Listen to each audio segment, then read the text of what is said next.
Hello everyone. बजे हैं रात के 11। मुझे लगा एक कहानी सुनानी चाहिए तो मैं कहानी सुनाता हूँ आपको।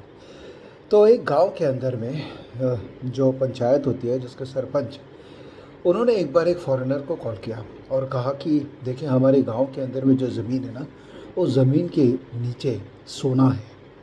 तो मैं आपको परमिशन दे दूंगा कि आप आके हमारे ज़मीन को यूज़ करके नीचे का सोना जो है निकाल के ले जा सकते हैं, लेकिन आपको मुझे कमीशन देना पड़ेगा। आप आएंगे तो मैं आपसे ट्रांजैक्शन टैक्स लूँगा। आप ज़मीन तक जाएंगे तो आपको मुझे कुछ फ़ीस देना पड़ेगा। जब आप ज़मीन के नीचे खोदेंगे तो मुझे फ़ीस देना पड़ेगा। मैं आपके लिए ना अच्छा सा रोड बना दूँगा ताकि आपको आने में कोई तकलीफ़ ना हो। फॉरेनर ने कहा बहुत अच्छी बात है, मैं आ जाता हूँ। तो उसने पूछा मैं ज़मीन किस ज़मीन से चालू करूँ? तो उसने कहा भाई ये जो फार्मर है, ये फार्मर की ज़मीन से चालू करिए, बिकॉज़ जनरली जो उपजाऊ ज़मीन होती है ना, उसी के नीचे सोना मिलता है।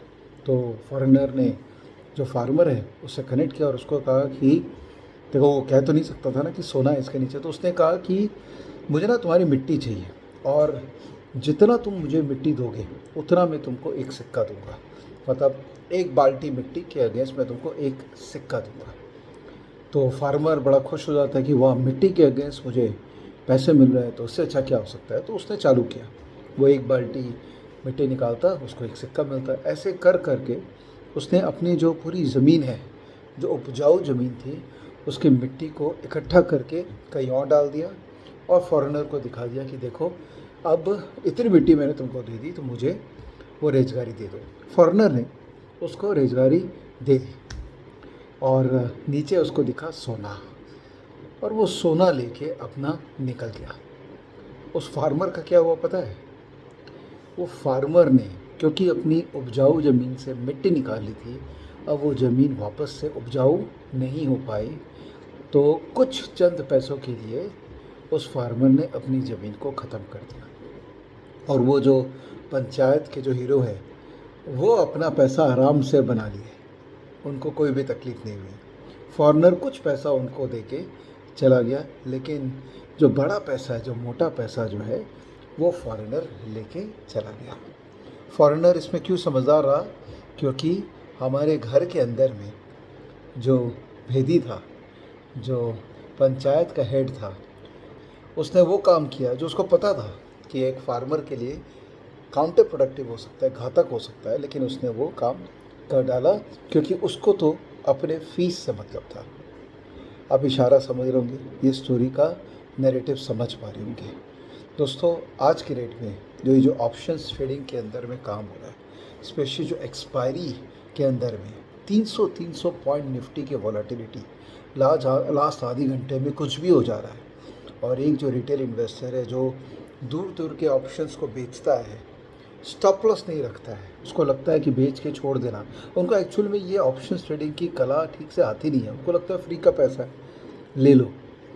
और जो पूरा इकोसिस्टम है वो लगा हुआ है फॉरेनर को सपोर्ट करने में। उसको एक रेड कारपेट दे रखा है कि आओ, और हमारे जो गलेबल इन्वेस्टर्स है, जो ट्रेडर्स है, जिनको लगता है कि ये बहुत इजी बाज़ार है, यहाँ से इजीली पैसा बनता है, उससे जितना ले जाना है सोना हमारे देश का, वापस ले जाओ। मैं ऑप्शंस मार्केट के अगेंस्ट नहीं हूँ, एकदम भी नहीं। मैं खुद ऑप्शंस मार्केट में ट्रेड करता हूँ, तो मैं उसके अगेंस्ट कैसे हो सकता हूँ? हाँ, मैं इस चीज़ के अगेंस्ट हूँ कि लोग बिना सीखे समझे, बिना रिस्क एनालाइज किए ऑप्शंस पे सेलिंग का काम कर रहे हैं। ये बहुत गलत है। आप समझिए, खाली दूर का ऑप्शंस बेच के ज़रूरी नहीं है कि आपके पैसे बनेंगे। और मैं उस फिलॉसफी के अगेंस्ट हूँ जहाँ पे हम ये जो फॉरेनर्स आ रहे हैं इंडिया में, इंडियन मार्केट को जो यूटिलाइज़ कर रहे हैं या मिस यूटिलाइज़ कर रहे हैं, वो तो समय ही बताएगा। और बहुत फ़ायदा उठा रहे हैं, और वो टैक्स भी नहीं देते। वो बाहर से ट्रेड करते हैं, इंडिया में पैसा बाहर ले जाते हैं और उनके लिए टैक्स एग्जम्प्ट है। ये जो इकोसिस्टम आज के रेट में उनके फेवर का है, कहीं ना कहीं इस इकोसिस्टम को क्वेश्चन करना चाहिए हम सबको। और ये जो रिटेल ट्रेडर्स जो भर भर के सिस्टम में आए हैं, उनको मैसेज हम सबको देना चाहिए कि इतना इजी नहीं है जितना आपको लग रहा था। ये ऐसा नहीं है कि मैनिपुलेशन इंडिया में नहीं हुआ है, पहले भी बहुत बार हुआ है। सालों साल से मैनिपुलेशन किसी न किसी तरीके से इंडिया में होता ही आया है। कभी ये मैनिपुलेशन इनबाउंड रहा है, कभी मैनिपुलेशन आउटबाउंड रहा है।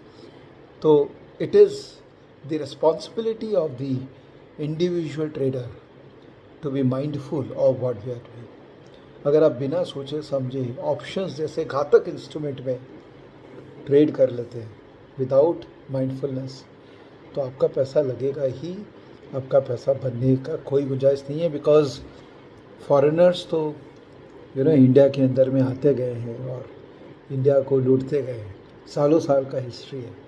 और इंडिया के अंदर में ही लोग हैं जो उनको वेलकम किए, उनको सपोर्ट किए, उनके फेवर में काम किए। अब सब अपना स्वार्थ है सबका, अब क्या कर सकते हैं। बट हम इतना कुछ कर सकते हैं कि हम प्रॉपर्ली सीख समझ के और अपने रिस्क को, माइंडफुलनेस को ध्यान रख के मार्केट में पार्टिसिपेट कर सकते हैं। I hope the message is loud and clear. अपना ध्यान रखिए और बस सीखते रहिए।